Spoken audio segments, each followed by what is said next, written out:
Hey everybody, SpaceWindu here with the first episode of Saber Talk.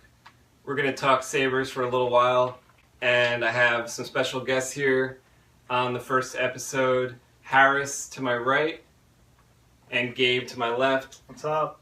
We're going to discuss some different things regarding lightsabers only. So a lot of podcasts just talk about Star Wars in general and maybe just touch on lightsabers for one episode or a little while, but we're going to just talk about lightsabers because that's what we like.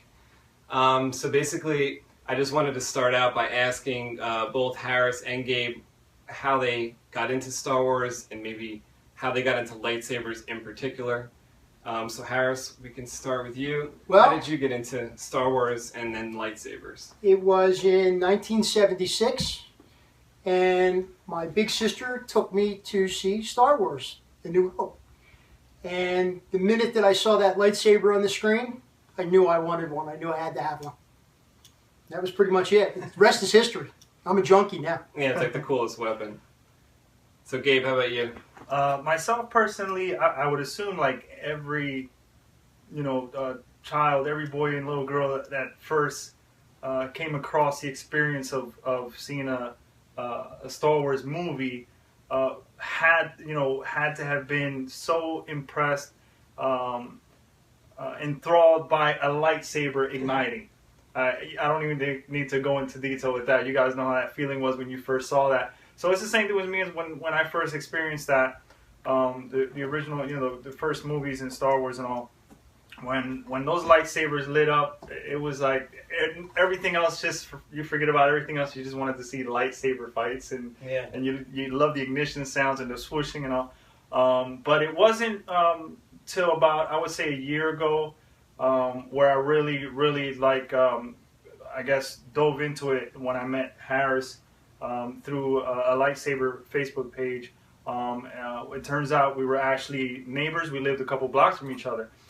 So we hit it off, with the lightsabers and just clicked from there. And it's just been like a deep passion with lightsabers ever since.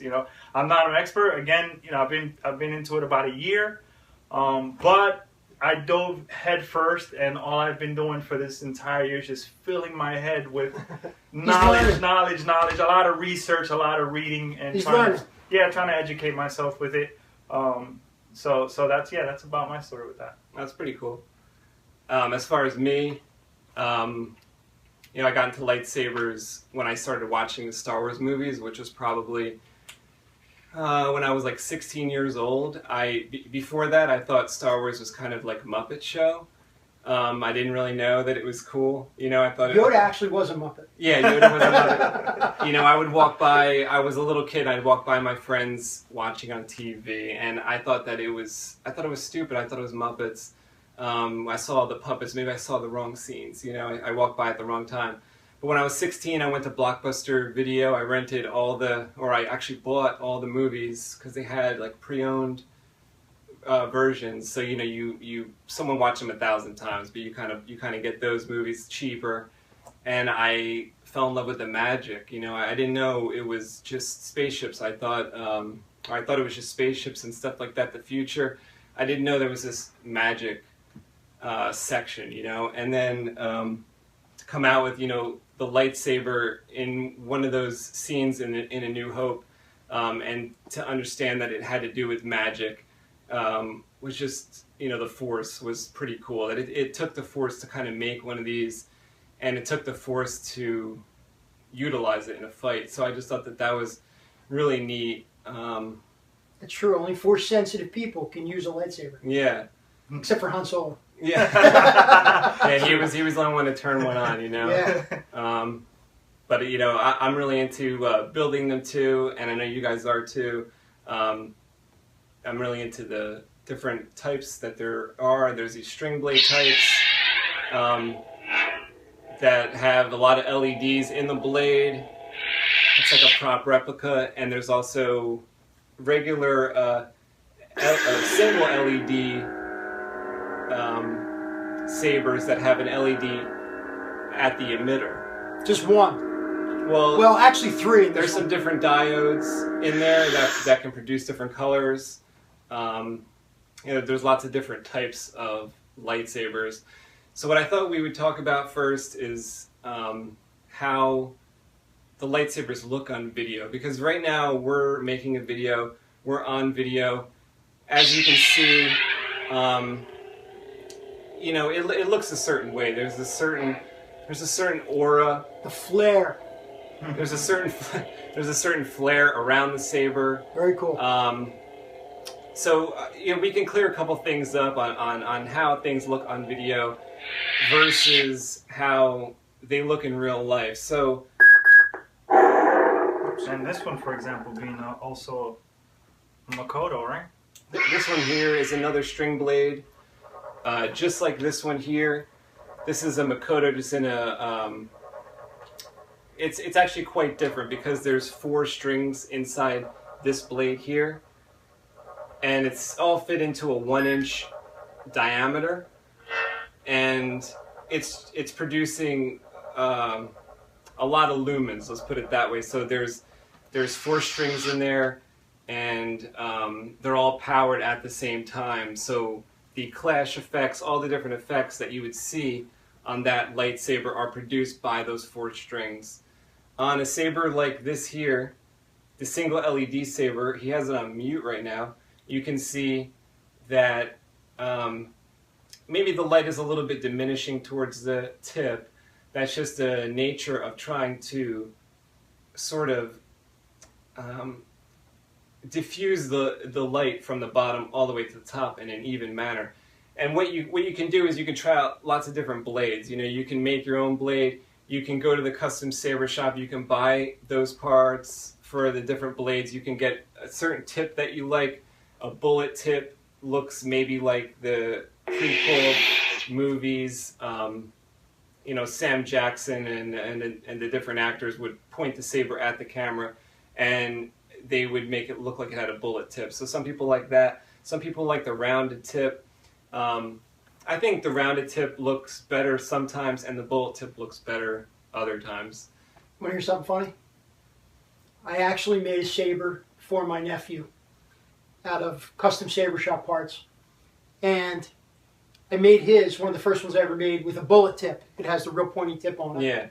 And his father, also my nephew, got mad at me and said it looked like a penis, and he made me change it. When it was lit, or either or, they couldn't stand it. He made me change it. I had to take the tip off and put a rounded tip back on. Was it the frosted blade or the trans white? It was a trans white. Yeah. Oh my god. Yeah. Yeah. So all that stuff is a preference. You can have, like I said, that certain type of tip. You could have a certain foam or a certain cellophane diffuser inside your lightsaber blade, or no diffuser at all. I can actually show you. Mine's not glued in. The blade itself is actually clear. You can see down here. And then inside here, it's actually just a form of a wrapping paper, I believe is what most guys use. Like a clear cellophane wrapped up, and you roll it up and you push it into the saber. And then when it's on, it gives you that flare look. Yeah, I always thought it was kind of like, what's the thing called, like, when it comes to your modem, like Verizon sends the signal, fiber optic. Yeah. So I always thought it's kind of like a fiber optic effect is what you really want, for this thing. But instead of fiber optic, where the light only shows at the edge, we're trying to show the light evenly across the entire blade. So then, there's those single LED sabers. There's the Makoto style with the 4 light strings in there. There's also Makoto styles with less, light strings. I don't know how many the V5 is going to eventually come out with. Maybe it's going to be 5. Maybe it's going to be 4. Maybe it's going to be 2 strings. You might know the master replicas. I never took one apart. They were like the original ones that I saw with string blades. I've smashed them before. How many string blades are actually? How many strings are actually in a master replica? In the master replicas, there's 64 LEDs, and the LEDs are depending on what year master replicas. The ones that I used to play with years ago, I guess it was like maybe 2005 or earlier.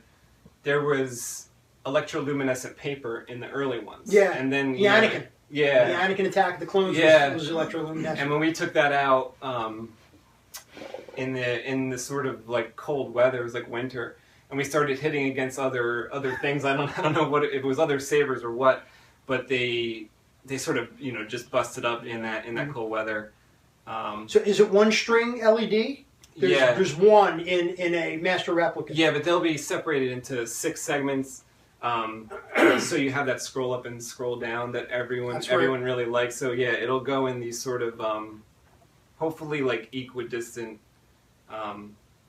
segments. Like the way I make some of mine though is it's not quite equal. Sometimes there is more LEDs towards the bottom and less at the top. What I found was that like a lot more voltage kind of goes through at the bottom part, and you can end up like burning some out if you overpower it. There's just that first segment, which is actually, if you're using a plector board, is actually segment number 6 is the first segment, and it sort of takes the brunt of the battery, and it's also the first and the last one to be on, so it's on the most. So the way I do it is kind of add a few extra LEDs in that first segment, and then sometimes even having less LEDs in the final segment, so that when the juice finally gets there up the common positive, it is equally as bright as the bottom.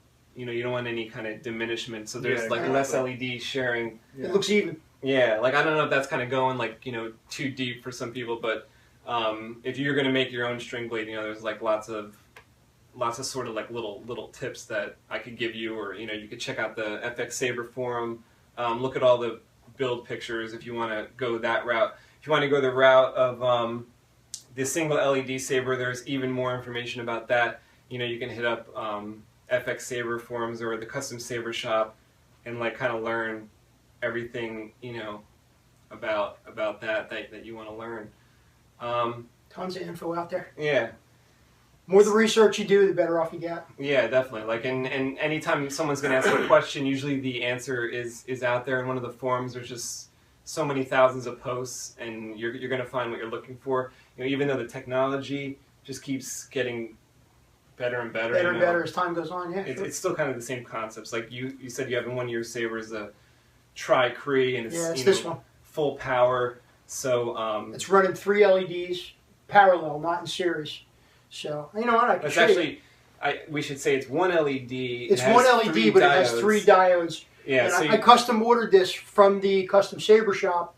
He now has the ability. You can custom order a Tri-Cree XPE LED, and you can have him put any colors you want.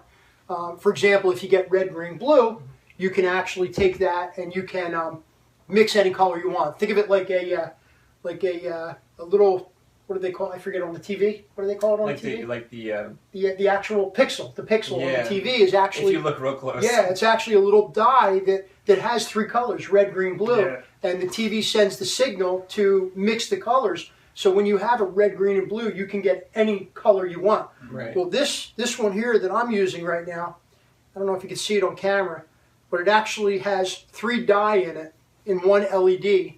And I have the 3 dyes ran parallel, which means there's 3 reds and 3 black, positive and negative, coming into here. And then, all 3 lights come on at the same time.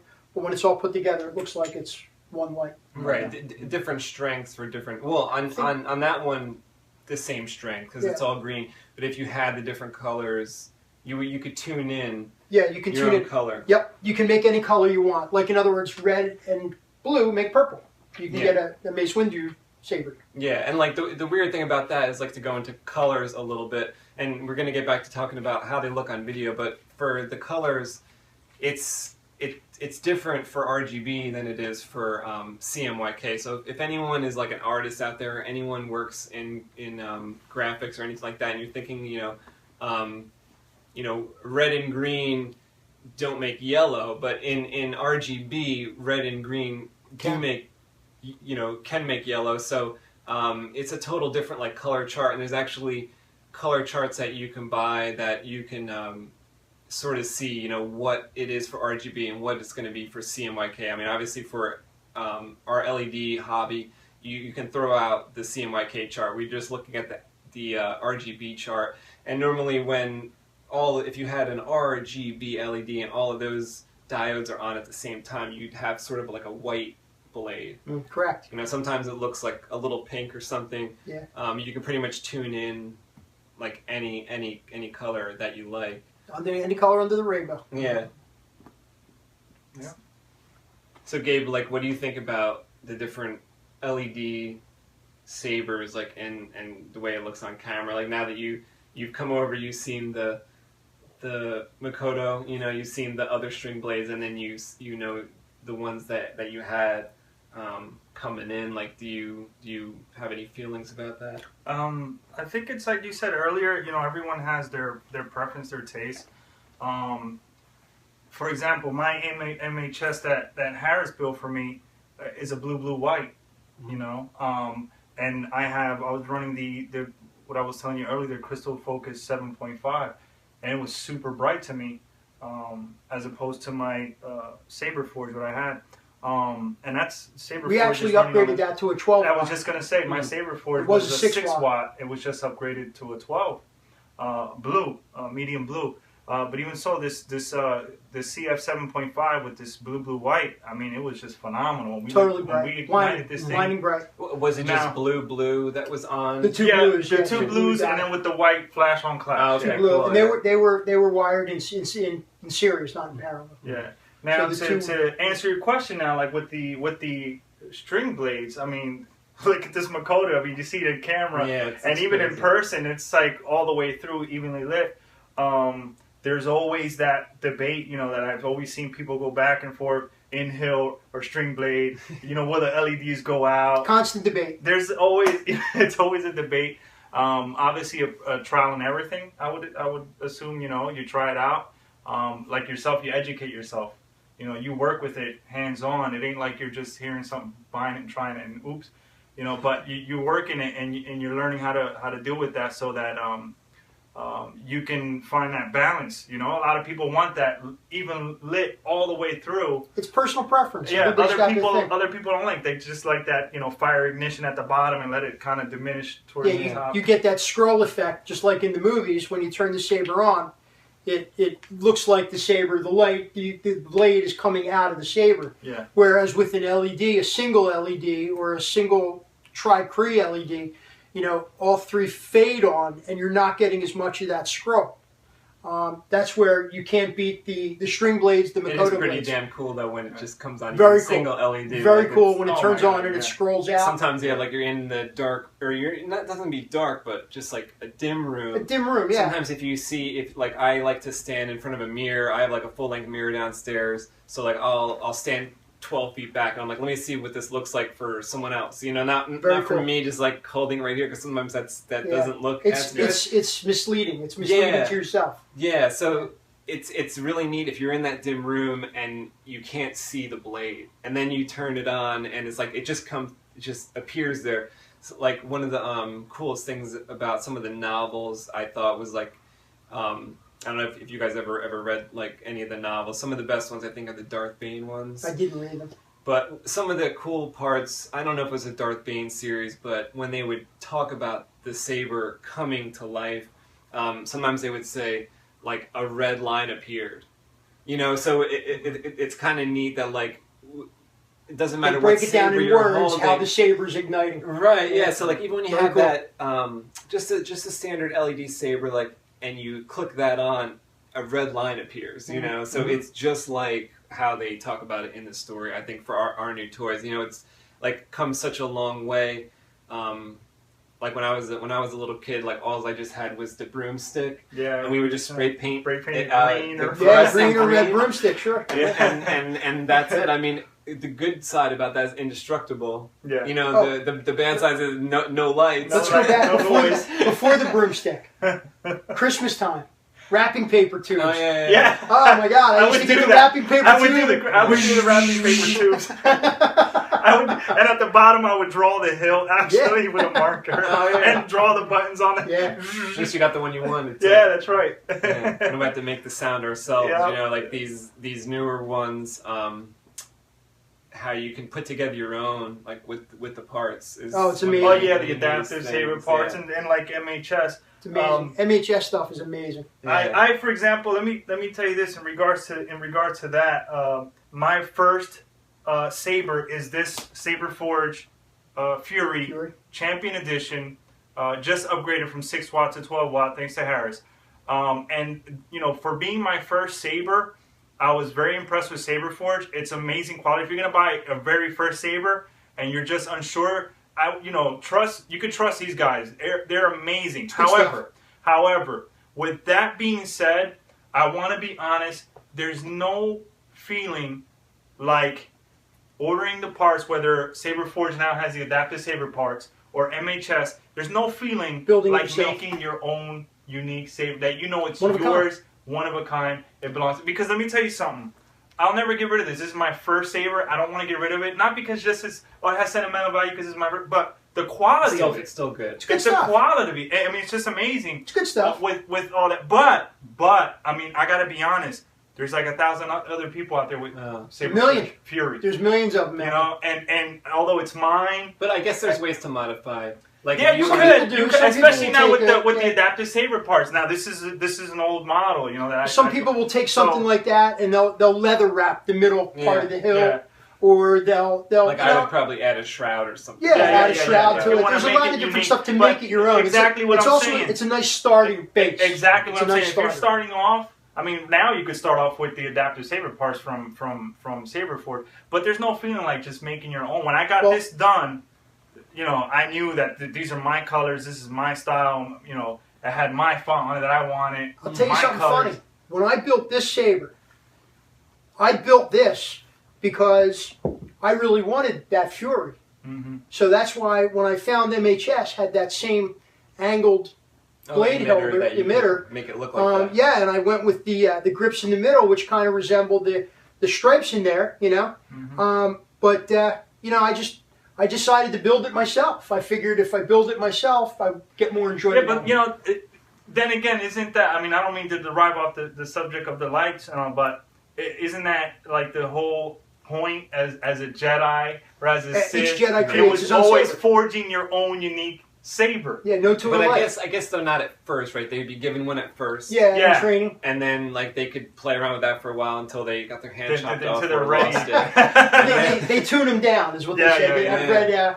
If you do look up lightsaber on Google, there's a lot of information on there, and they'll actually tell you like the younglings, as they call them. They actually give them a saber, and their blades are a lot shorter as they're learning how to use the moves. And they start them out at like 3 or 4 years old. But what they do is they turn it down so that it won't cut off an appendage, but it'll give you a shock. Right. To teach That's you. how, like, actually in the books they would talk about training sabers, and a training saber was like that. So I remember one scene. It was like the New Jedi Order, and the Solo kids were dueling, and there was like a really heated moment where I think 2 of the kids got into an argument, and they were actually dueling with the real sabers. So it was like they felt like it was like more weight to that battle, because instead of like every day prior when they were battling with the training sabers, a little bit of danger. Now there's some danger, and playing with you know, props. so exactly. Yeah, but going back to the subject, I don't mean to, like I said, bounce around on topics, but going back to the lighting issue, I now that today I've had the experience of meeting you and seeing the string blade, and specifically up close, a Makoto V4 blade. I mean, this is like the cream of the crop when we're talking about, you know, lightsabers. This is more than impressive. This is way more than impressive. But also, I was also impressed with my own, with the Tri-Cree.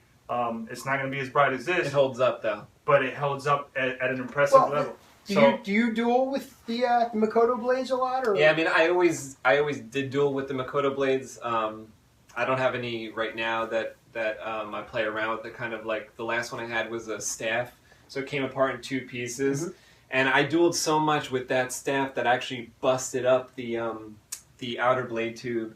But the LEDs held up. The LEDs were fine. So what I did awesome. was I emailed Makoto, and he. You know, they weren't like these blades you can get from like custom saber shop. Like I got this blade from Custom Saber Shop. Isn't that what you guys do? To like you Mm-hmm. go to the Custom Saber Yep. Shop and get your blade parts.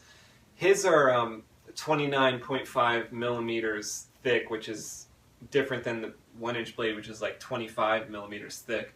So I had to just order those blade tubes from him, to sort of get the right ones. Right, to get the right thickness. But yeah, like it was super cool because like I think he just charged me like $10 each That's or good. something. So Yeah, just for the blade can't beat tube, that. and then like shipped it, and I was able to just install it myself just into where those other ones were, and good to go. It looked just brand new when I was finished. And like you said, the LEDs. I mean, to me, that's one of the advantages why I enjoy the single LED or the single LED unit inside, because you could take one of these blades and, like, I've actually taken destroy it, whacked it against a telephone pole, and the parts to build this cost $10, $15. Yeah. And you could just build another one and pop it right back in, and pop it out, and you can whack the heck out of it and not worry about it. Yeah, like I think the cool thing about like the single LED sabers too is that like it's fully function even without the blade. Mm-hmm. So like whereas mine, if I take out the blade,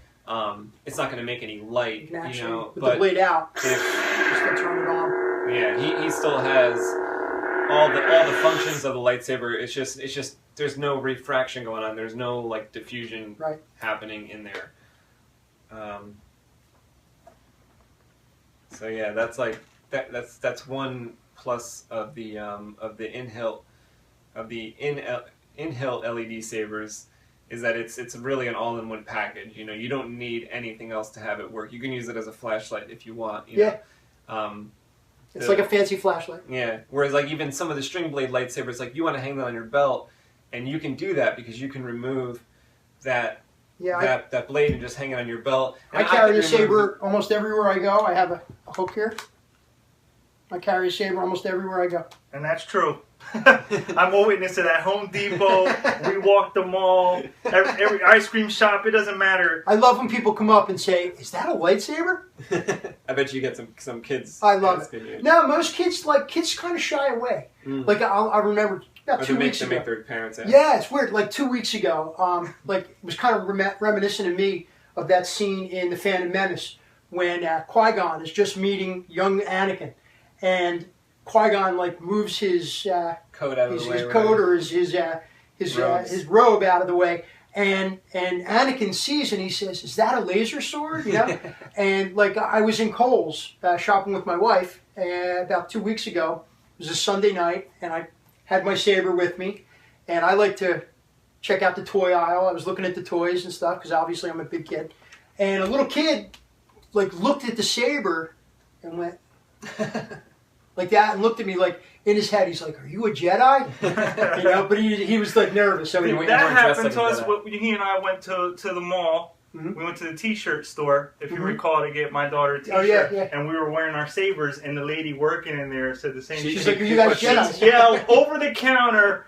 "Are you guys Jedi? Yeah. Are those lightsabers?" Started freaking out. It was a funny reaction, but it was awesome. Very cool stuff. Open carry everywhere you go. Don't be afraid to show off your lightsabers if you build them. That's right. So he's got me wearing my clip all the time now, and I'm always open carrying with him everywhere we go. So your sabers have like cover tech. Cover tech, Yep. Love the cover tech stuff. Mm-hmm. Yeah, that's like really popular to have. This is the clip. Which actually, these were made to use luggage with, I believe. Oh. Is that what it was? Something to clip luggage on. Oh. And I guess Lucas and his prop masters got them. And in The Phantom Menace was the first one where we saw the cover tech clips. Yeah, they kind of use like D-rings more in the original 4, series. 5, and 6. Yeah. But the cover tech is really cool. It holds the saber nice and close to your body. It will swing a little bit left and right, but it doesn't swing out of the car. Yeah, getting in and out of the car. Like I'm conscious of it now. I always move it to the right or to the left as I'm getting in and out. But it doesn't swing. And, it won't hit you, bang you. As opposed to the D-ring. The D-ring. So like, since you carry yours often, do you ever like? I'm afraid because I feel like these things are a little bit heavy, right? So does it ever pop out and then you're dealing with a fall on concrete? I'll tell you what I did one time. I was actually getting out of my car, and the saber was sitting next to me, and I stood up, and I went to hook it onto my belt, and my wife was talking to me, I guess I wasn't conscious of it, and I actually missed the clip. So I let it go thinking that it was hooked, and it hit the ground. Thank God it was actually this saber right here. So if you look close, took the brunt of the hint right there.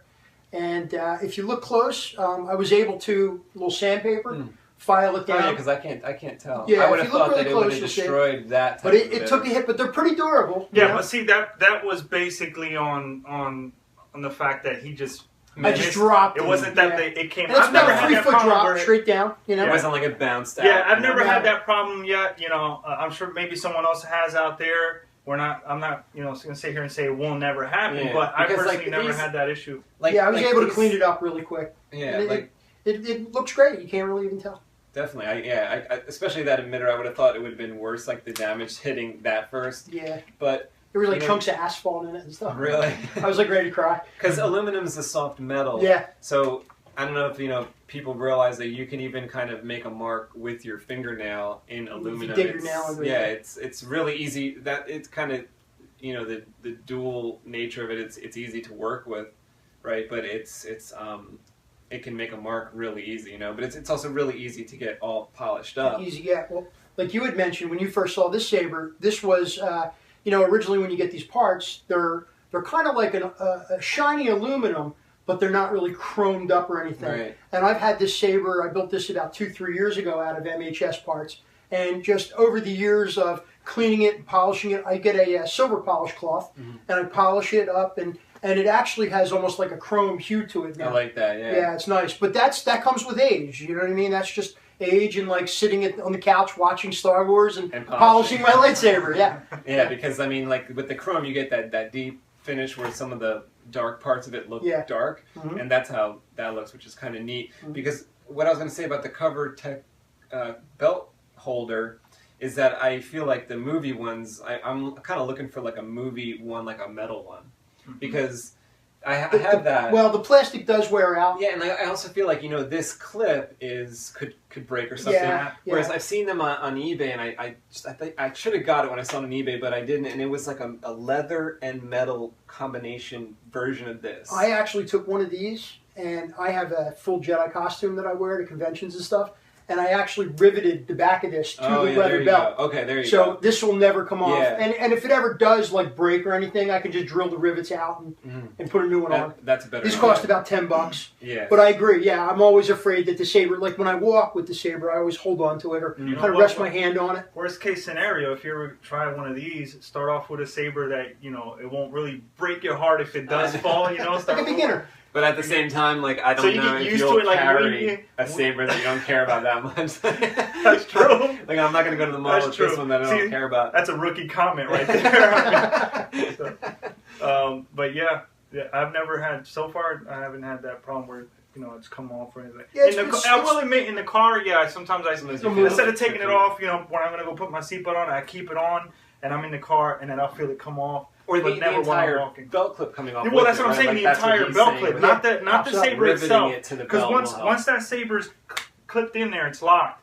But I've had the clip itself come up off the belt, while I'm in the car. It actually has I don't know if you guys can see it on camera, but it actually has like a little indent where that metal ring. And these aren't the original metal rings that come with this. The original ones are plastic. Yeah. And a lot of the MHS guys, Tim from the Custom Saber Shop, Tim, makes these in metal. This is actually a Saber Forge one, which I found. I thought it was really cool because he decorates them up. It's got some fancy drill holes in it. But they all kind of fit into that Cover Tech clip, and you can actually spin that thing, and that's not going anywhere. Yeah, I've actually run into problems with the design of a lightsaber in regards to the Cover Tech knob because I like to put the extra shrouds on, extra layers, and then there's certain times where you have to realize that, or I had to realize that I'm putting these extra layers on, and depending on which layer the Cover Tech clip was on, they get a little thick. I couldn't get, I'm preventing it from getting into the Cover Tech clip now. I can show you something real quick. This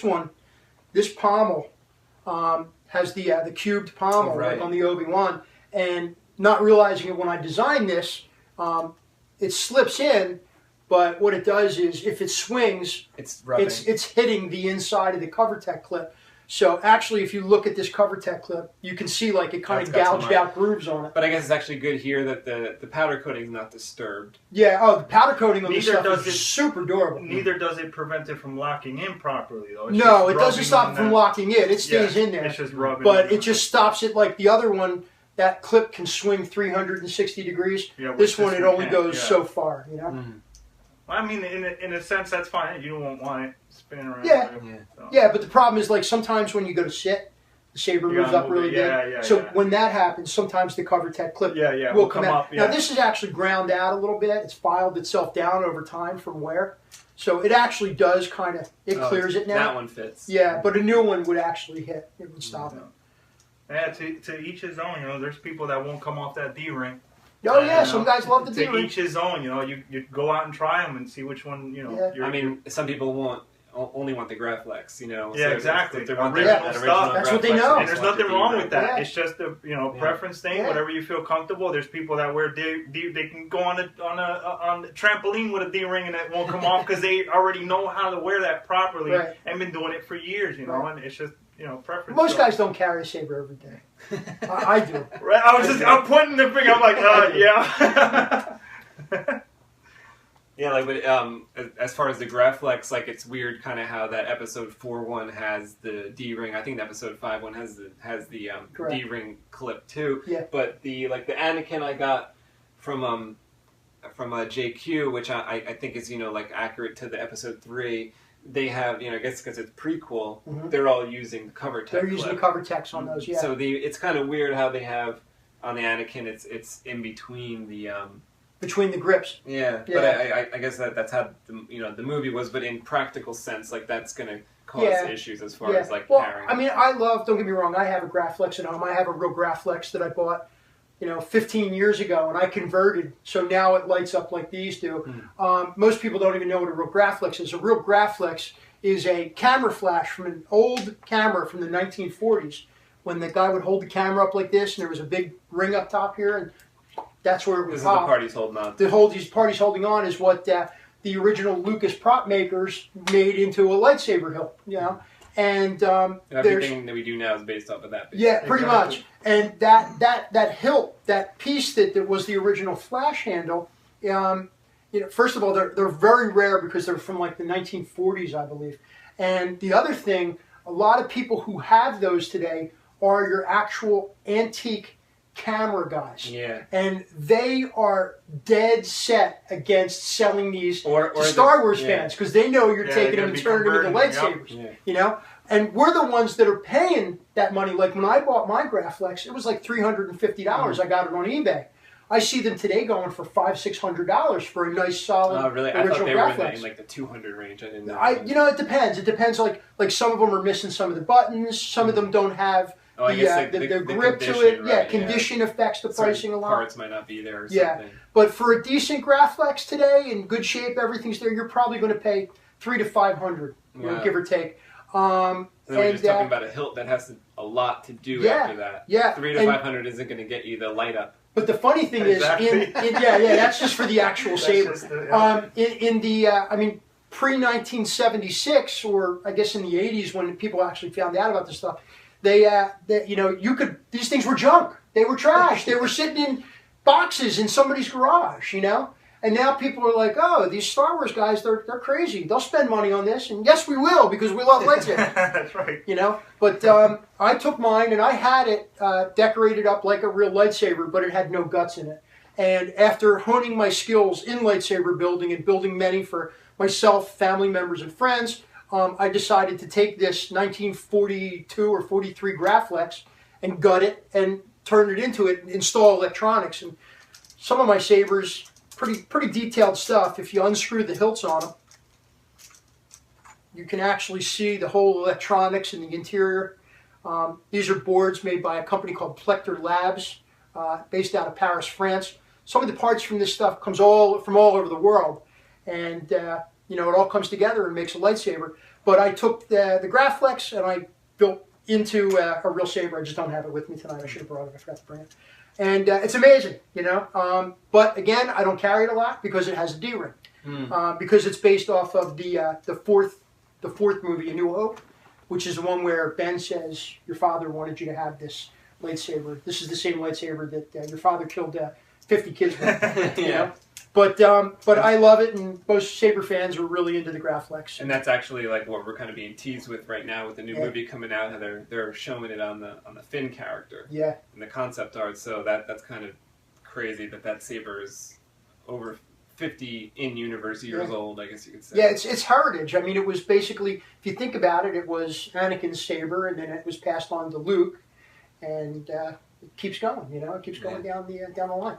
Yeah, definitely. It's kind of crazy. I mean, I really hope in the new movie that like Leia is some sort of powerhouse of some sort, because like they talk in some of the novels. They talk about her actually having a lightsaber, but they don't show it in any of the films. Yeah, like I remember the first appearance of her lightsaber in the novel was pretty cool. I think like Luke makes her one or something, but she's on Kashyyyk, so she's on like the Wookiee planet, and there's some people chasing her or something. This was in like the Timothy Zahn novels.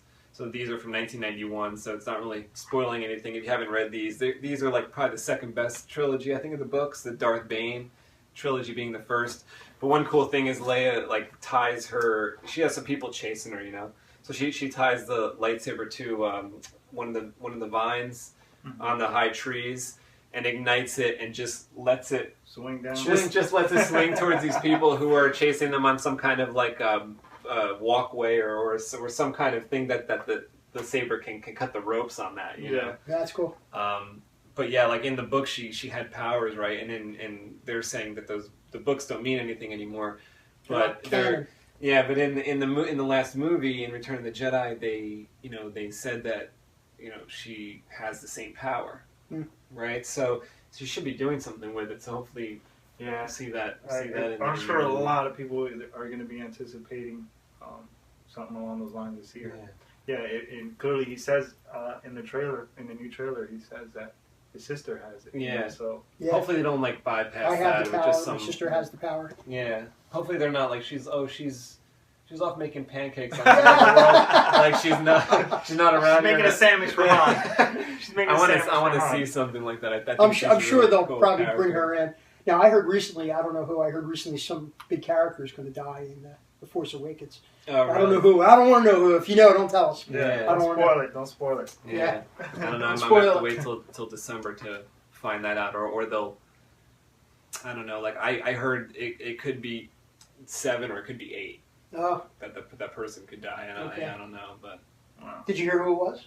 Yeah, but don't tell me. Don't tell me yet. Don't tell me. All right, back to lightsabers. Back to lightsabers. Rumors, yeah. Because there's not too much lightsabers going on in the rumors for the new movies. Mostly just that one shot. Everybody went crazy when they saw the 3-blade, the crossguard saber, where it had the blade that came out and then the 2 little blades on the side. Everybody went crazy when they found that. You know, like I guess something new. 50-50. Half the people hated it, and half the people thought it was cool, I guess, you know. Now, if you think back to, what year did Phantom Menace come out? I'm not sure. In 1999. But when Darth Maul lit up the double-ended saber and you had the staff, I mean, people went crazy about that, too. People's faces were melting when that Yeah, they were like, oh my god, a different type of a lightsaber. Yeah. I think that was universally loved, probably, though. Yeah, it was cool. Whereas, like, this one, I don't know, some people kind of don't like it, but I think there's, like, that other aspect to it, too, which is that it had that really, like, sort of crackly power way about it, where it wasn't like a solid beam like we're used to seeing. So that's because they're using the synthetic crystals. Yeah, the Sith uses synthetic lightsaber crystals. Yeah. Stay off that synthetic marijuana. Or maybe he, combined that with something else. I mean, but either way, if you're a lightsaber fan, that's going to freak you out. You want to see that in action. You want to see him using that lightsaber. Do you know they say that when Luke made his green lightsaber in between the 5th and 6th movie, that he actually went to Kenobi's, and that's not a natural lightsaber crystal. Well, he found notes in Kenobi's hut or whatever. This was after Kenobi was killed, but he found like instructions on how to do it, and he actually created that green crystal. It was not a organic crystal from the planet Ilum or Adagon, I think is where they get some of their crystals, but it was actually a created crystal, and he like made it with like smoke and fire, and he like meditated over it for. I read it somewhere for like a month. Yeah, he meditated over that crystal. So that's why that original green saber in that movie was so powerful against Vader. Because it was a synthetic crystal, which they say the Sith crystals are usually red, but the red crystals are much more powerful than a standard lightsaber they have crystal. A chance to break it. Yeah, they can break it. I guess explode it inside. Yeah, if it's hit the right way or something. So yeah, I guess that would prevent, if Luke had that same crystal, prevent that from happening. Yeah. So I wonder what's going to happen if this sort of archaic looking blade strikes one of the blades we're used to. Like on film, you mean? Yeah, like is that going to be like a sparks? Yeah, it might blow up in his hand or something. Yeah, no, or is a if I'm right about it being maybe like not as good or something, is another one going to pass through it? Mm-hmm. I mean, this is probably it's got to be. In all honesty, though, it's got to be badass. I mean, you see this powerful crossguard thing light up. I mean, the size of it in his hand alone. I bet you the sounds are going to be something else. Crazy. It's got to do some serious damage, and I'm really highly anticipating what type of damage this thing is going to... Or, furthermore, what kind of saber is going to take this cross saber down, if that's going to happen. You know what I'm trying to say? Yeah, I know. Like, because, I mean, even just a little bit that we saw, like the bazoom, whatever. Yeah. People, I think there's at least 2 sound fonts out there made of it. I know Nightstorm made one. Copied it off of the yeah, preview. like just that 2 seconds. That initial. So I could imagine, they made whole sound fonts over just what we got already. Imagine when we see the movie and he's swinging it around. I mean, it could be like wow. Different it could sounds, be just the craziest, weirdest sounds, and then people looking have a lot to more to draw from to even definitely for looking our forward to LED sabers. Yeah, definitely looking forward to it. Because I mean, that's kind of the cool thing. Like, I guess people have thought of those crossguard sabers before, but until we see it on screen now, I never thought of it. It people want to make it. Yeah, like, when I saw it, I was like, "Whoa!" You just don't register. Yeah, definitely. Like, I know some people on the forum said, like here's some pictures of years ago when people have done something like that, but then actually see it as like it's like canon or it's legit, and people want to start building them. I know Makoto has something that he made, and I think Ultra Sabers has something. Yeah, Saberforge has a couple models out too. Saberforge has started. There's a couple companies out there already. Yeah, I think it seems like that one is only truly like possible with the strings. Like, I think you could do it. I mean, I don't know, not easier, but I think it would look like the movie with the strings, because you could actually just make it a short string. Yeah, like that first segment would it be the first segment? No, it would be like, would it be the last segment? Like, what would you connect? Well, I would say like that when you turn it on, those like to those like cross guards with the first one that comes on, they would light up in that first one, and then it would continue out. Because I think in the movie he was like, he hit it, and then it came out. Oh, really? Yeah, I never paid that much attention. Yeah. That would be like a last segment thing. In other words, the blade would turn on first, and then those. Yeah, because like I think some people on the forums were saying like, oh, there must be like another button because those came on after, or you see his thumb, or it was a separate button, or something else. Yeah, that ignited them on the sides because they come on last. So I don't know.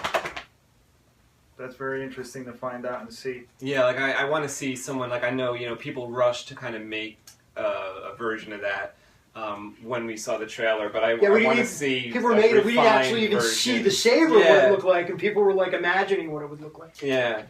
Because like one thing, like I always say, like it's saber time, like when we're gonna start talking about sabers or whatever. But one thing I like to call saber time is like how long it takes to like do things in like saber land, So it's like by the time that movie, the movie will come out, we'll see a lot more, and then it'll be some time before people will have that refined. I mean, somebody's gonna make that just like the movie or something. I think with if any saber was like string blade capable, it's got to be that one, because someone could even make like I think someone could do something where there's like different colors in there to look like that orange and yellow crackle that was going on, maybe.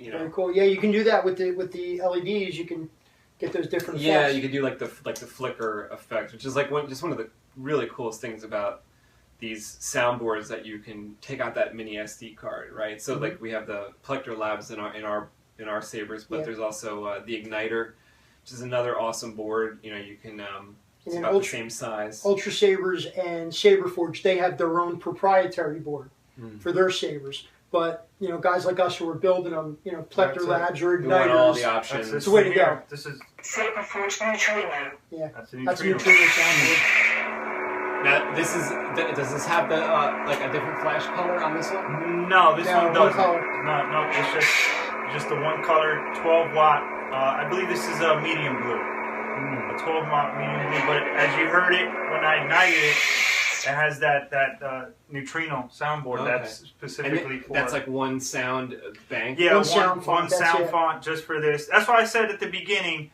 if you're like new, like I was new, and you're like all over Facebook, social media, online looking, you're not sure, or you don't know anyone. Where I was lucky enough to know Harris, but if you don't know anyone that works or builds, Saberforge is awesome. Saberforge is amazing. Their quality, I've held and was able to handle Ultra Sabers. But I don't know. I prefer this in feel quality. It just feels solid, It just feels solid. Just to clarify what Gabe's saying, it's the Saberforge sound card. There's the little kind of computer cards. If you open up an old transistor radio and you see a little board, it was usually green with a lot of different resistors and things soldered to it. That's what's inside these boards, and all the instructions for the board itself. What tells the board to do, what gives it its sound, what tells it what to do.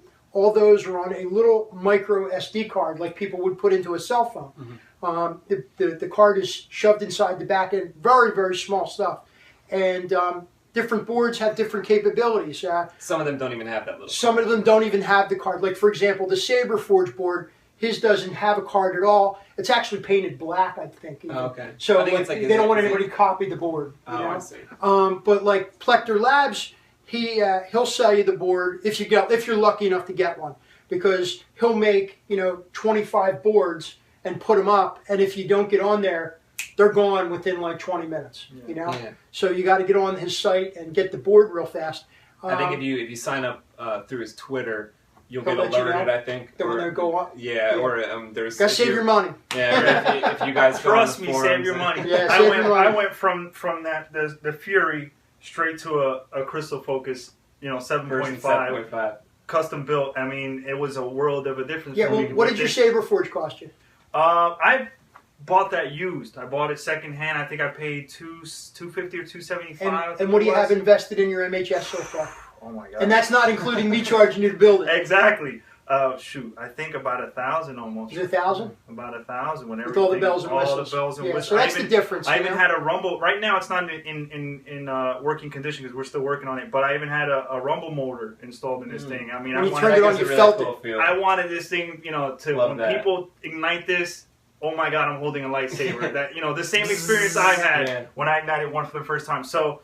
Again, it is a world of a difference. You have a lot of more options with the Crystal Focus. Well, the other thing I was going to get to is the Plector, the Saberforge board has one sound font. In other words, it's got one sound for hum, a couple sounds for swing, and then one sound for clash.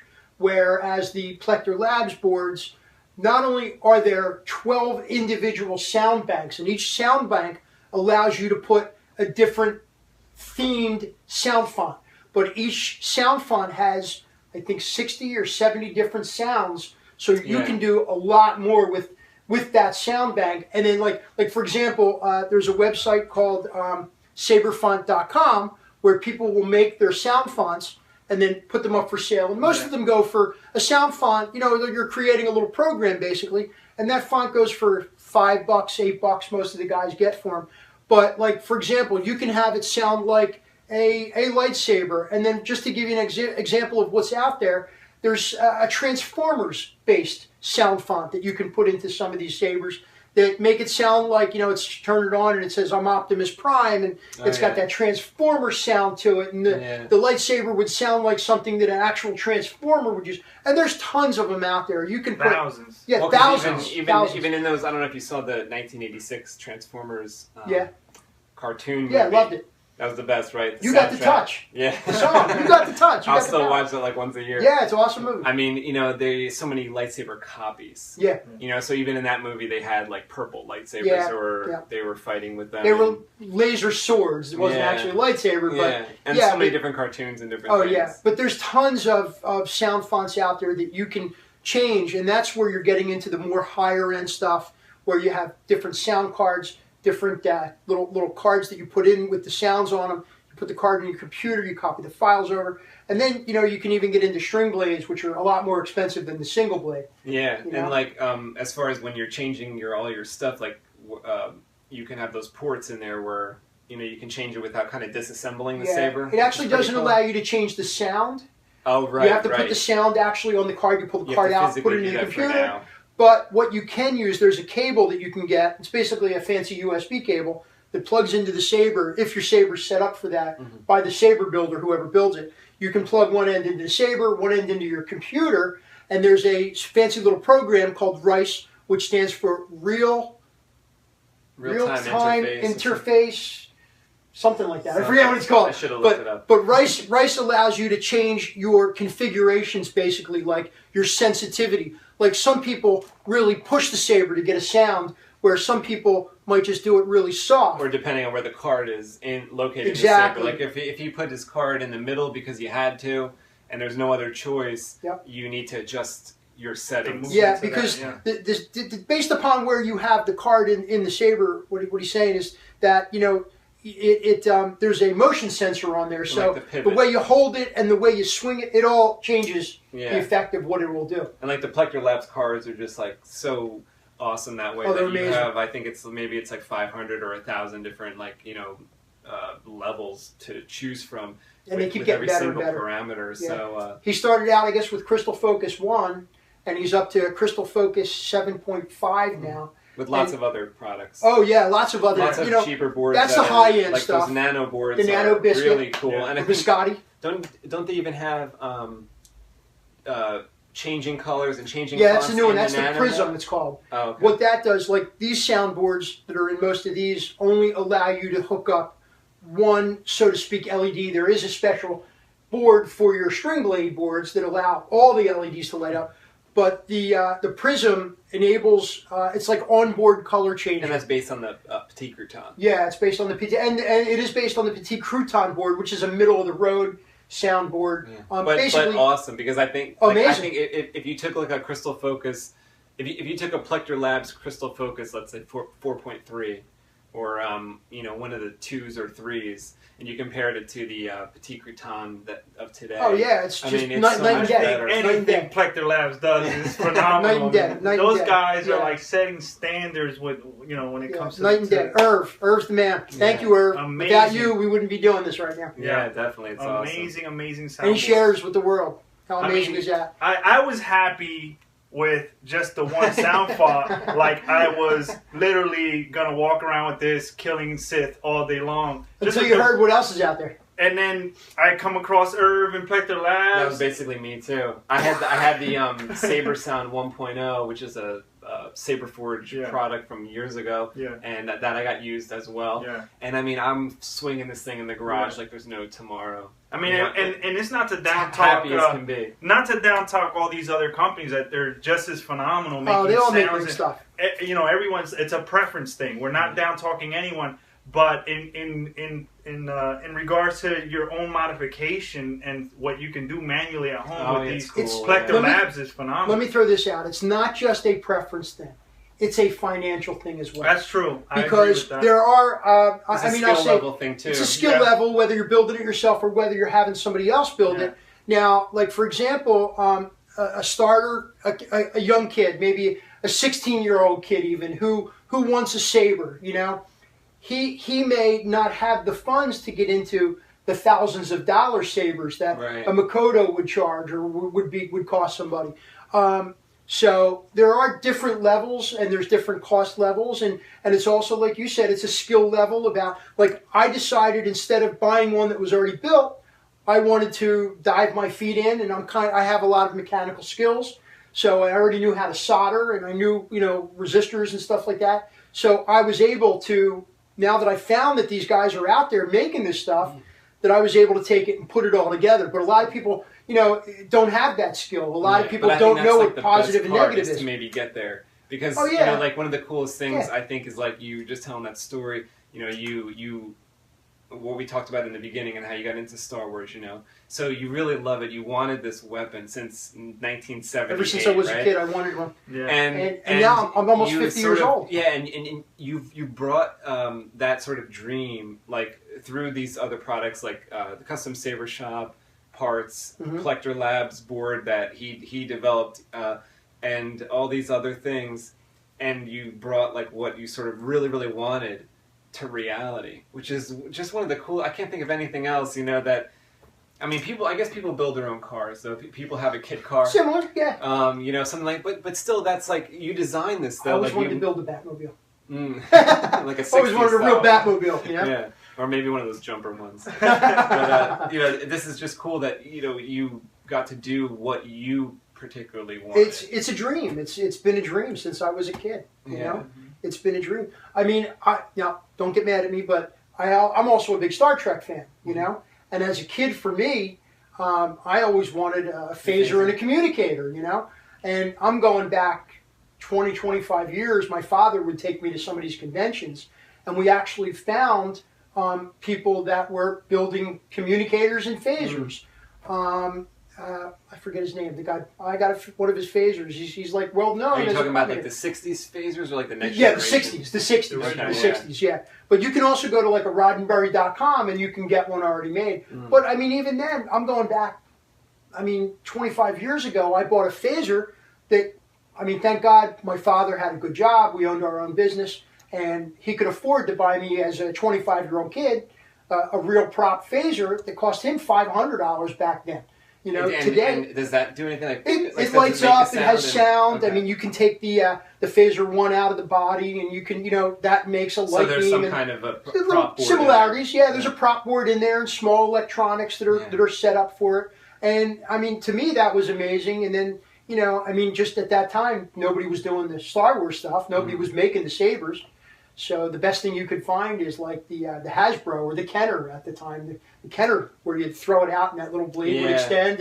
And I thought that was cool for the time. Like ultra light parts at the part where the plastic. It was like a fancy flashlight with an extendable blade. Well, it's basically what these are. Yeah. But just the polycarb tube is what got really advanced here because obviously the LED is super advanced. But if they had a one-piece polycarb tube on those other ones, it'd probably be more impressive than that step thing. Which they still, just at the convention the other day, they showed a photo with everyone holding up those type of sabers, And I think one person had like something like these. Yeah, people don't know and that it was this stuff so is much out there. brighter than like every. You can tell which one that one was. Yeah, you're like, people that don't person's realize a it. custom So that's why we're here. We're trying to educate. Yeah, yeah. Like I want to keep talking about this and doing these with whoever comes by. I always try to have a guest, have one of you guys come by, and there's just so much more to talk about. Like as I sit here, I'm thinking like I want to do one where we talk about just string blades or talk about just a certain plector board. Sure. I think you could talk about that we could all spend night. Hours, you know what I mean? Like hours. The capabilities and what it can do. Yeah, definitely. Like maybe even like getting deep at eventually explaining to people the differences in certain ones. Like the $50 one to the $100 one to the $150 one. Whatever. And then like you guys were saying, you have to build the hilt around it if you were gonna build your own hilt, which is pretty cool, like or some people have a custom design and someone's willing to make their custom design for them. That's pretty cool. The way that I started doing this was I went. We had talked about this earlier, but I had gone to a hardware store and I bought a piece of plumbing pipe, and I was like, wow, that's cool. And then I went to the Toys R Us and I bought one of those little cheap plastic sabers. And of course, any kind of techie, I took it apart. I ripped that little sound card out, which is what gave us the capability, and I put that into that plumbing pipe. And I even actually went downtown Philadelphia. There was a plastic shop. Now, that light wasn't bright where it would light the whole blade like you can do with these, but back then they had color polycarbonate tubes. Mm. And I remember one night the tubes were like kind of thick. They were like 2 inches thick. Oh. So I actually took the tube over my stove and heated it Oh my god! so it became soft and So you could pliable. insert And I part of it. shoved it in there really tight. So it ain't coming out. So, well, it actually came in and out, but I mean, who knew that you could put a screw in to hold it Yeah. in? But, you know, you could kind of play with it and the light would light it up. But it was really just a red piece of plastic tubing, Yeah. you know? And my wife would yell at me because there'd be fumes all in the house. Yeah. And my daughter was a baby then, and she's now 15. But, yeah, I mean, you know, that's the stuff I started out with, plumbing pipe and plastic tubes, you know? Yeah. And then, you know, today it's... Come a long way. Like I think it's come to the point where, I mean, it like I said before, like not to get like too corny, but it's like a dream come true as far as like holding what you thought you could never hold. You know, like I growing up, even when I was, you know, like I said, I got into it when I was 16. I loved the movie so much. Everything in my life was about Star Wars after I saw it at 16. And even at 19, I'm thinking, you know, that's just stupid to even think that you're going to have a toy that's cool like that. Right. You know, and then getting to the point where we have these, I think the only next step, other than the small incremental steps that, like, I'm sure Plector Labs is taking and all the different companies to improve as you know, as much as possible, then the next step after this, it must be a real one, though. Well, that's Right. I was thinking about that. Let me ask you guys your opinion, right? So this hobby has basically come to life in the past, I would say 15 years, 20 years, give or take.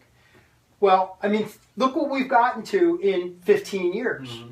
So take that technology and double that. I mean, you know, not to say that I want to walk around with a weapon Really? that I can actually cut somebody's arm off, Mm. but it'd be really cool if I was standing in line at the supermarket and somebody said, "Is that a lightsaber?" And I it pulled it was. out and I actually hit the button and this amazing blinding beam of light just came out. And, you know, maybe it'd be a solid and you could whack it on something. Maybe it'd be a hologram. But a hologram or something That'd be to the fine. point where it was like real If it was looking. like the episode 4, like the way it looks in a video. Yeah. If we turn this on right now, the way it looks for everybody, I mean, and almost the way it looks for us, but not quite. For it to expand and retract. Yeah, for it to be that sort of living beam, Yeah. and then when you turn it off, it's not there anymore. I mean, I think that could happen with holograms, because that seems like it's coming. Like I know they teased back when the iPhone 4 was out. They're like, oh, the iPhone 5 is gonna have a hologram or something, and then when the iPhone 5 is out, they're like, oh, the iPhone 6 is gonna have a laser thing, and all this stuff, and they even had video of it. But I guess eventually, if something like that does take place, or will it be like we'll have contact lenses in that are sort of like virtual reality contact lenses? That's another way. And then we're Augmented holding reality. like the hilt. You actually see it. We hit the button. You don't see it, but I'm seeing you it. see I'm it like, yourself. holy shit! Yeah, you see it yourself. I mean, maybe it's that. That'd be cool. But maybe, you know, if it was a real one, you know, I think some people would come out of the grocery store and their car is going to be cut in half.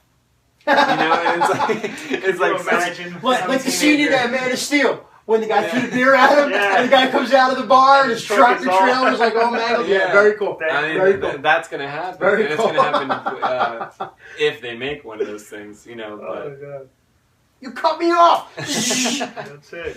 yeah, Car because in like as far as what the books describe, these newer books describe that the lightsaber blade is an arc.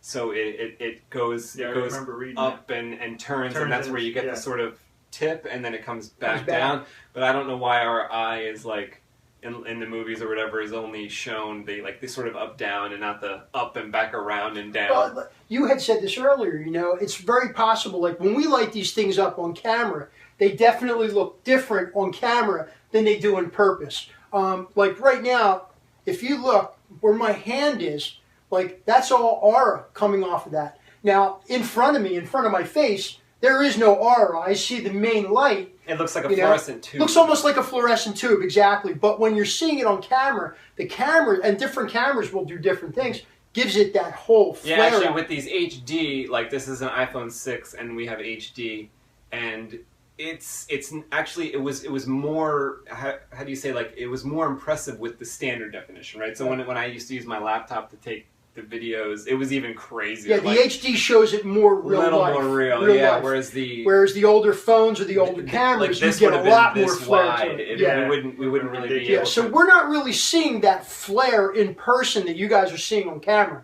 But it's still very cool to be able to have one of these in your hand and to actually, I mean, we can take this and let's just have a little fun here. I mean, I can take this and we can whack them together and we can fight with them, And there's actually people today that are doing, like they're getting groups together where they're going out and they're training. I'll throw a plug out. I went down and hung out with a couple guys from what they're called as Dragon Jedi. And what they basically, I kind of felt like an old third wheel almost, but when I went to their Friday night meeting, they're all, I didn't know this at the time, but they're all students at Drexel University down in Philadelphia. Yeah. And I only knew that they were Dragon Jedi.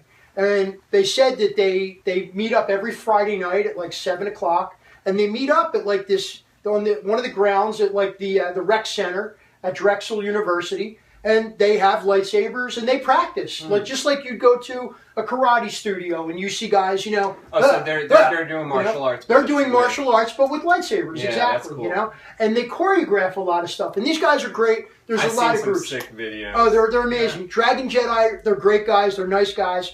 I felt a little old hanging out with them, which they didn't make me feel old. I just felt that way because they were all like 20-year-old kids, and here I am, a 50-year-old dude. But like some of the, if I can throw another plug out there, the New York Jedi, which Flynn, who started the New York Jedi many years ago. Is that the Empire Saber Guild? Yeah, they're one. But the New York Jedi, they come around to a lot of the conventions.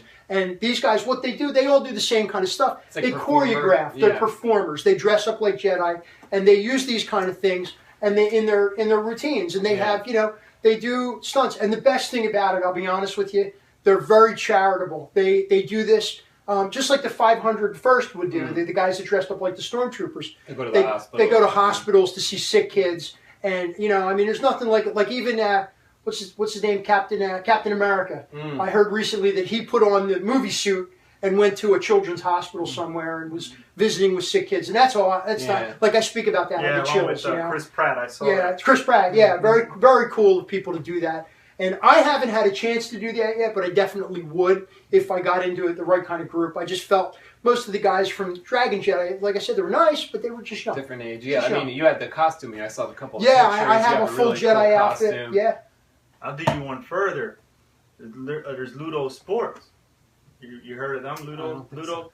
You look them up on YouTube, Ludo, Ludo Sports. It's an actual, real-life Jedi Academy in Italy. I've seen that recently. I think I saw it on the news. I've seen if you that haven't recently. seen that, that'll blow your mind. They're amazing. Real life. Amazing. These people are hardcore. They have, year after year, different level students. You got to work your way up to Grandmaster Jedi. Oh shit! This is like real deal. I'll throw this out. Like for me, I mean, SpaceWindu here has been making videos for a couple of years now, right?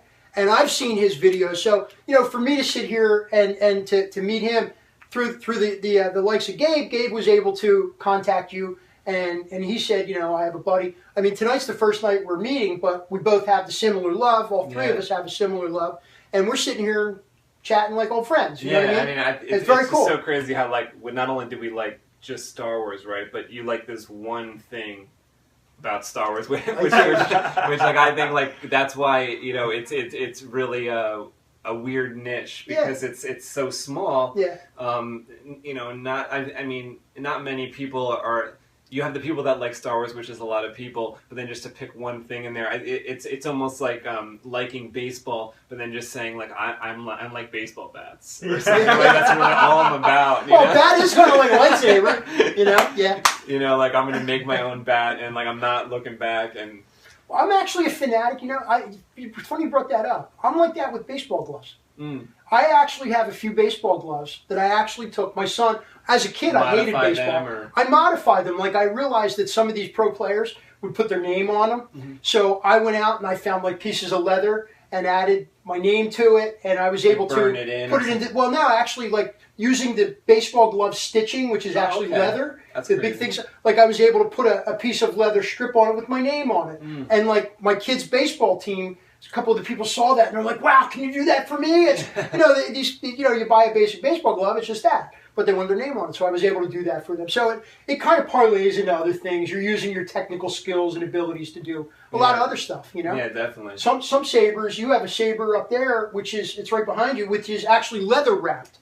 So that that kind of goes into like seamstressing almost a little bit, because you took a hunk of leather and cut it out and wrapped it and put that together. You did that? Yeah, no, I actually didn't make this one. Oh, I thought you made that one. I plan on making one with a leather wrap. I bought some leather off eBay, and I've been into these Coda type sabers for a while, so I'm a fan of RO lightsaber, and this is one of his hilts. So his name's Roland, and he makes like some of the coolest, he makes whole lightsabers too. This one just has nothing in it, But something you're going to build. This is something I'll modify, but he made the hilt, and he was the, sort of artist who put all the weathering on here. So this has like, I'm not showing it too close, but it has a form of weathering which is like heavy because there's these gashes. Yeah, it looks like it's been well used by a Jedi. Yeah, so there's little chunks missing out of it where it might have been knocked out of a Jedi's hand and flown across, and you're going to get, and that's wear and tear. That's what these things are. They're weapons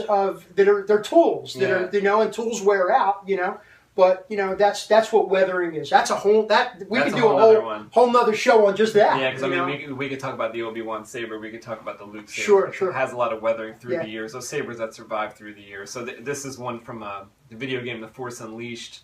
This is the main character's sort of mentor had this saber. So this is going to have a green blade. Get that kicking as soon as possible, That's awesome. Yeah, but it's not all resistors and wire and soldering. There's a lot that goes into. Well, yeah, I think it's a combination. Like I come more from like the art side, where I've always done just like drawing and things like that my whole life. So when it came to building a lightsaber, I wanted to leave it to someone else at first, because that was like my dad's arena. My dad is into computers. My dad builds things or does software, and I didn't think I could sort of do that. I'm like, oh no, I'm an artist, But then it's like, that's great for the hilt part. But then what do you do for the inside? Hope you know somebody around the corner that can build your lightsaber. So you kind of. There are people. Look, there are people out there, and on the websites and on the forums and stuff. And there's a ton of them out there. I know you hang out on the FX forums a lot. It's called fxsaber.com. I actually I'm kind of more mobile. So I use my cell phone, and I have a Facebook app, which I kind of hang out on the Facebook page. There's a couple good ones out there, but there's tons. And most of the guys who are into this, you can ask questions. They do get a little short with people sometimes, because the same questions are being asked over and over and over. Refer them or give them a link back to where they can find stuff. Once you have a new member, they're coming in asking the same questions they've been asked a million times over. So there's a thread already. Yeah, there's something. And it takes a lot of reading and a lot of research, Yeah, definitely. And I also say it's a lot of hands-on. Like, as many sabers that I've built that work great, I've built just as many that don't turn out. I know. And you wind up scrapping parts, or you throw parts away, and you it almost happens have to a lot. build in some extra stuff there. You might fry a battery. Yeah. You might short circuit something. So you kind of have to build in some extra time. I have three boards right now. The boards cost about $150, and I have 3 boards out being repaired because I killed them. I'm just trying to get them to do things that they're supposed to do.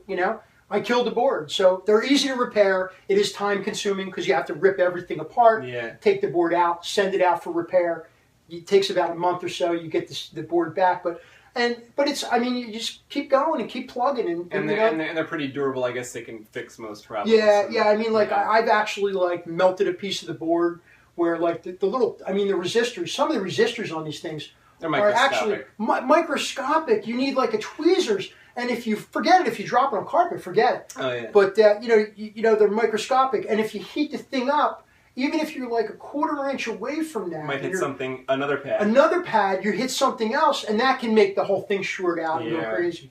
So you have to be real careful. And I use I'm half blind anymore because I'm as I said, I'm almost 50, and I can see right now. But when I'm doing this stuff, I wear glasses. Yeah, or and I have a big old magnifying glass. magnifying glass. I noticed downstairs you have 3 or 4 pairs of helping hands. The helping hands work. Yeah. But yeah, it's practice, and as many as we've all made, we've had failures as well that just don't want to work, and that's Gabe's Saber right now. We had it working, and it was great. It looks beautiful right here, but right now it's gutted, and I have the board out for repair, and hopefully when that board comes back, I'll be able to put it back in and get it working right. Yep. So it takes a lot of work. Yeah, it's not all maybe 1, 2, 3 and works great. Yeah. I mean, maybe when that's done, or you guys have something else to show. Oh yeah, we'll come back. Come back. We'll talk definitely. talk about that functional Saber. Love to. Yeah, Love absolutely. Talk about whatever new stuff we have going on. Love to. Yeah, awesome.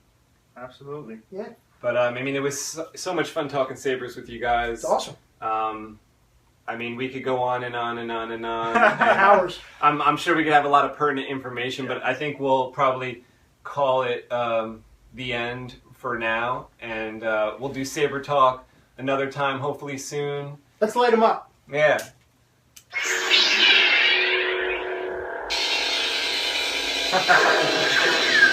Thanks for watching, you guys.